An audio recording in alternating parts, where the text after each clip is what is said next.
For NewYorkJets.com, I'm Olivia Landis. Today I'm joined by cornerback Bryce Hall. Bryce, thank you so much for joining me today. Thank you for having me. I really appreciate this. Bryce, it's been a crazy offseason for you, especially. You were rehabbing, trying to get back from an injury from the previous season.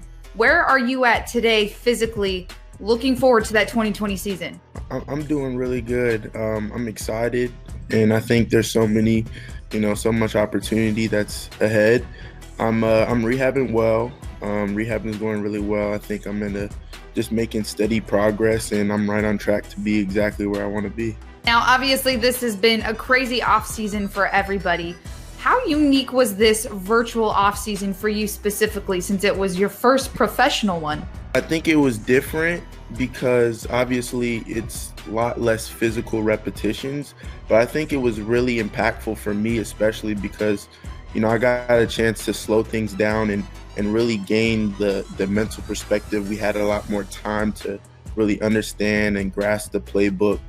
And I think it was helpful for me in learning because we had a lot more time to learn the material, to really get honed in on what the coaches were trying to preach from the mental perspective before applying it into the physical perspective. So I think there were just so much knowledge and information that was passed on that I think is, really beneficial because, a lot of times before we had the chance to jump out and kind of make some, mistakes and learn from them, it's really giving us the perspective of, okay, really hone in as much information as possible and then using that and applying that so that when we step on the field, we can just move that much faster. Speaking of one of the most important coaches for the defense, defensive coordinator Gregg Williams, what have been some of your immediate takeaways of him as a coach and this language of the defense so far in this virtual offseason? I think he's a really, really good coach. Obviously, he's had, so much experience with coaching a lot of great players. And so I've been really just trying to soak up as much knowledge and information that he's been passing along.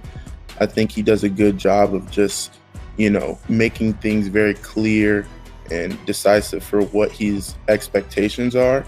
And so I've been, honored and very blessed to have him as a coach because, I think he's had so much experience and high levels of success that, for me, it's like, I'm stepping into an amazing position to where I can just learn from all the years of experience that he's had. Finally, before I let you go, Bryce, now that, like you said, you've met some of the players, you've talked to some of the coaches, what sense of competition do you have at that cornerback position?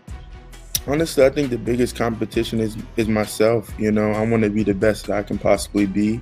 And so, I can't really speak to where the other guys are. All I know is, what I believe I'm capable of doing.